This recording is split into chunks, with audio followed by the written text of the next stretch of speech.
Melanjutkan video kemarin, dengan kemunculan anggota dari Aula Jiwa, membuat beberapa orang di ruangan pun sedikit khawatir atas kehadirannya. Sesaat kemudian, segel cahaya di hadapan mereka tampak meredup, menandakan bahwa segel ini akan segera terbuka. 10 gugus cahaya bergetar hebat, memancarkan sinar yang menyilaukan. Dari dalamnya, gulungan-gulungan kuno melesat keluar, mengubah seluruh aula menjadi lautan kekacauan. Tiba-tiba, patung-patung batu yang telah tertutup selama bertahun-tahun mulai membuka mata mereka. Niat membunuh yang kuat terpancar dari mereka, membuat suasana yang sebelumnya tegang menjadi semakin mencekam. Dalam sekejap, aula besar berubah menjadi medan pertempuran yang liar.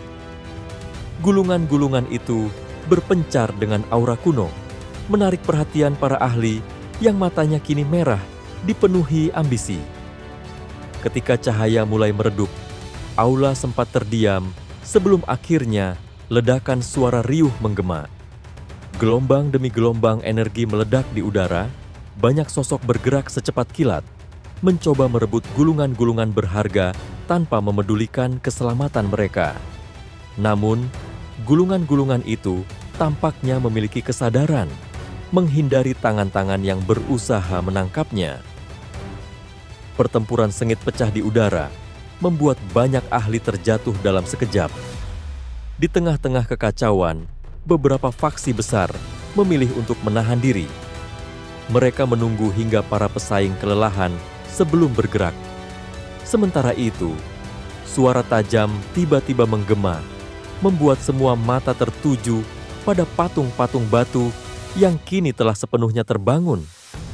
Gelombang niat membunuh yang padat menyebar, dan boneka-boneka batu itu mulai bergerak menyerang siapa saja yang berada dalam jangkauan mereka. Dalam waktu singkat, lantai aula dipenuhi cairan merah dan aroma besi yang pekat memenuhi udara. Boneka-boneka ini bukanlah boneka biasa. Mata mereka memancarkan cahaya kehidupan dan niat membunuh yang mendalam. Mereka adalah boneka manusia purba, diciptakan dengan metode kejam yang menyegel jiwa seorang ahli ke dalam tubuh mereka. Ini membuat mereka lebih berbahaya karena mampu menggunakan keterampilan bertarung yang kompleks.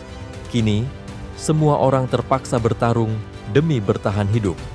Para faksi besar yang sebelumnya menunggu juga akhirnya bergerak karena mereka tak bisa lagi hanya menjadi penonton. Di tengah pertempuran, Xiaoyan mengamati situasi dengan cermat. Ia menyadari bahwa merebut terlalu banyak gulungan hanya akan menarik perhatian dan membuat dirinya menjadi target.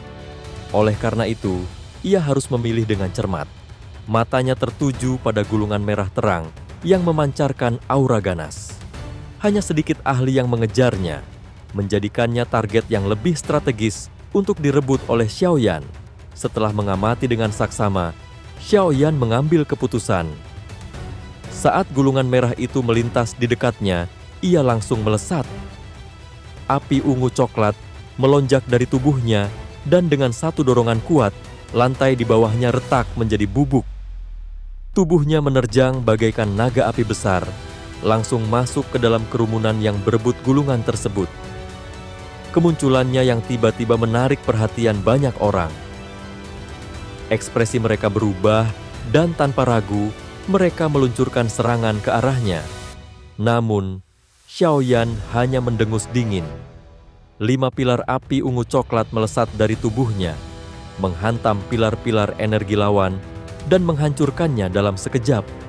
Beberapa serangan yang tersisa mengenai para penyerang, membuat mereka terbakar dan jatuh ke tanah. Melihat serangan brutal itu, beberapa ahli yang siap menyerang memilih untuk mundur. Namun, seorang elit Dozun yang sejak awal telah mengincar gulungan merah itu menunjukkan ekspresi gelap. Dengan cepat, ia mengayunkan kapak raksasanya yang dipenuhi energi kuning, langsung menerjang Xiaoyan. Merasakan serangan yang dahsyat itu, Xiaoyan hanya tersenyum dingin.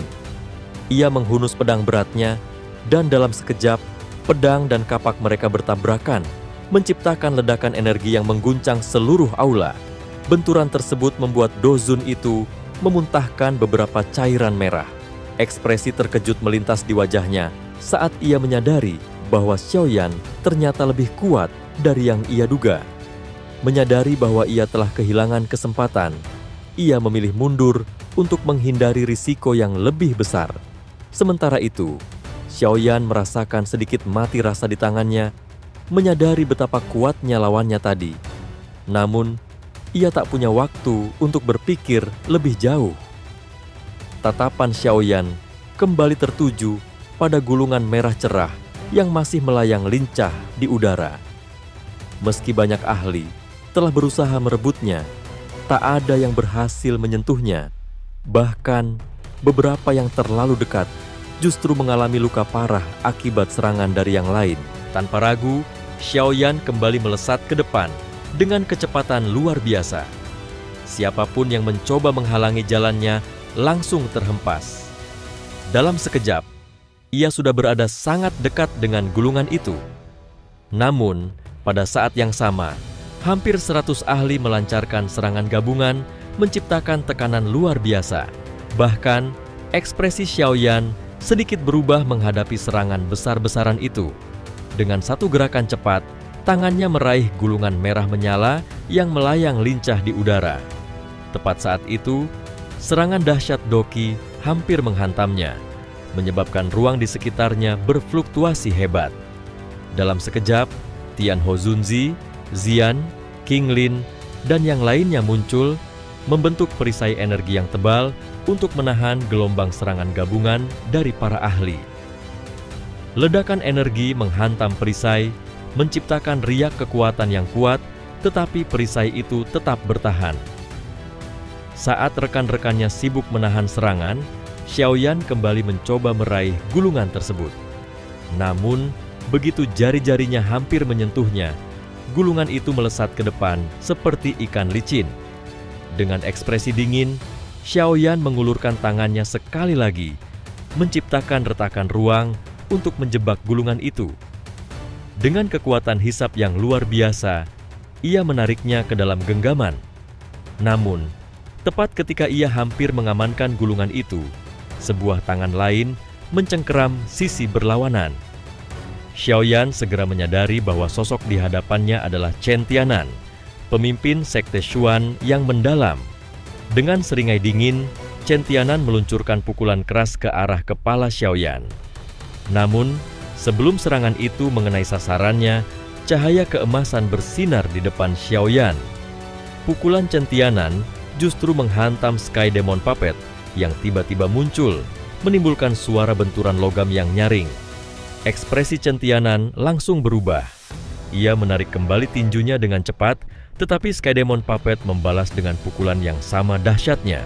Merasa terancam, Chen Tianan terpaksa melepaskan gulungan tersebut dan mundur dengan cepat. Xiaoyan segera mengambil kesempatan itu untuk meraih gulungan, membungkusnya dengan api ungu coklat yang mengalir dari telapak tangannya. Perlawanannya pun melemah hingga akhirnya lenyap sepenuhnya. Setelah memastikan gulungan aman di dalam cincin penyimpanannya, Xiaoyan menghela napas lega.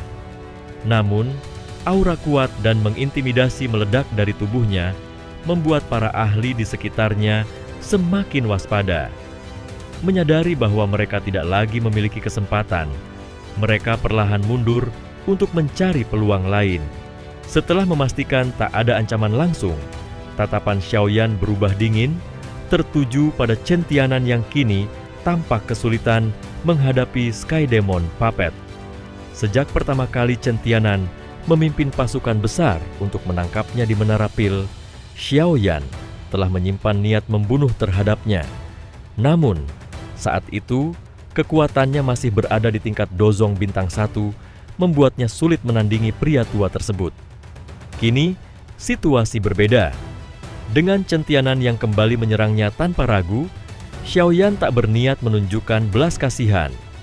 Meskipun sekte Xuan yang mendalam tidak sekuat itu, dukungan dari sekte langit mendalam di belakang mereka tetap menjadi ancaman. Jika dibiarkan, Chen Tianan bisa menimbulkan masalah di masa depan. Karena itu, Xiaoyan memutuskan untuk menghapus ancaman ini selagi ada kesempatan. Di bawah serangan bertubi-tubi dari Sky Demon Puppet, Chen Tianan semakin terdesak. Kekuatan lawannya yang setara dengan ahli puncak Dozun Bintang 3 membuatnya tak mampu melawan dengan efektif. Serangan yang terus-menerus menghantamnya tanpa ampun membuatnya mulai berpikir untuk mundur.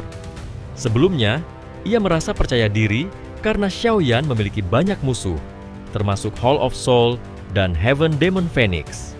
Namun, ia tidak menyangka bahwa kekuatan Xiaoyan telah berkembang begitu pesat sejak pertempuran di Menara Pil. Rasa takut mulai menyusupi hatinya. Ketika ia akhirnya memutuskan untuk melarikan diri, sebuah serangan mendadak menghantamnya dari belakang. Dengan cepat, ia berbalik dan menangkisnya dengan telapak tangan yang diselimuti doki. Namun, kekuatan serangan itu begitu besar hingga mendorongnya beberapa meter ke belakang. Saat ia mengangkat kepala, ia melihat Xiaoyan berdiri di hadapannya, dikelilingi api ungu coklat yang berkilauan, membuatnya tampak seperti dewa api yang sudah siap menyerangnya. Menyadari hal itu, dia memilih untuk mundur, menunggu kesempatan lain untuk membalas dendam. Namun, sebelum dia sempat melarikan diri, sebuah teknik bernama segel pengubur langit menghantamnya dari belakang. Ia segera merasakan ancaman yang luar biasa, tetapi sudah terlambat untuk bereaksi. Sebuah pukulan keras menembus pertahanannya, membuatnya memuntahkan cairan merah. Tubuhnya terhuyung, menabrak beberapa ahli lain sebelum akhirnya terjatuh dengan kondisi mengenaskan. Dengan sisa tenaga yang ada, Chen Tianan berusaha bangkit, namun cairan merah yang membasahi wajahnya menandakan kekuatannya sudah sangat menurun. Tak lama, tubuhnya kembali ambruk, tak lagi bernyawa. Di sisi lain, Xiaoyan hanya menatap dingin mayat yang terbujur di tanah, tanpa sedikit pun rasa penyesalan di wajahnya. Chen Tianan telah memilihnya sebagai musuh, dan kini ia harus menerima konsekuensinya. Setelah memastikan lawannya benar-benar tewas, Xiaoyan segera menyimpan Sky Demon Puppet dan bersiap menghadapi situasi yang lebih besar. Tak lama kemudian, Tianhou Zunzi, Xiao Yisan, dan yang lainnya tiba. Xiaoyan sempat melirik ke arah Xiao Yisan yang telah berhasil memancing beberapa manusia menjauh dari pertempuran. Sementara itu, pergerakan kelompok lain juga telah mencapai titik puncaknya. Faksi-faksi besar seperti suku Heaven Demon Phoenix dan Wind Lightning Pavilion telah berhasil mendapatkan gulungan berharga, sementara lembah sungai es dan Burning Flame Valley juga memperoleh sesuatu. Beberapa gulungan lain jatuh ke tangan para ahli yang cukup kuat. Dengan tenang, Tianhou Zunzi menginformasikannya kepada Xiaoyan. Namun, semakin dia mendengar laporan tersebut, semakin besar rasa curiganya. Ada sesuatu yang terasa janggal dengan gulungan-gulungan itu. Xiaoyan mulai meragukan bahwa mereka benar-benar berisi teknik douqi tingkat tinggi. Ia menduga bahwa semua pihak mungkin telah tertipu. Ketika dia mengutarakan pemikirannya, Xiao Yisan dan yang lainnya tampak terkejut, lalu mulai mempertimbangkan kemungkinan tersebut. Namun, di tengah diskusi, perhatian Xiaoyan tiba-tiba tertuju pada kelompok Hall of Soul. Hantu tua Zaixing dan beberapa ahli Hall of Soul terlihat mulai bergerak dalam formasi khusus, perlahan mendekati kerangka seorang Dousheng yang duduk di tengah aula besar. Melihat hal ini, Tianhou Zunzi segera menyadari bahwa target mereka bukanlah gulungan-gulungan itu, melainkan kerangka tersebut. Xiaoyan mengamati dengan lebih seksama, dan seketika matanya menyempit. Sebuah pemandangan mengejutkan terpampang di hadapannya. Jari kerangka itu bergerak sedikit. Rasa waspada langsung menyelimuti dirinya. Dengan suara rendah, ia bergumam, "Mungkinkah kerangka Dousheng itu masih hidup?"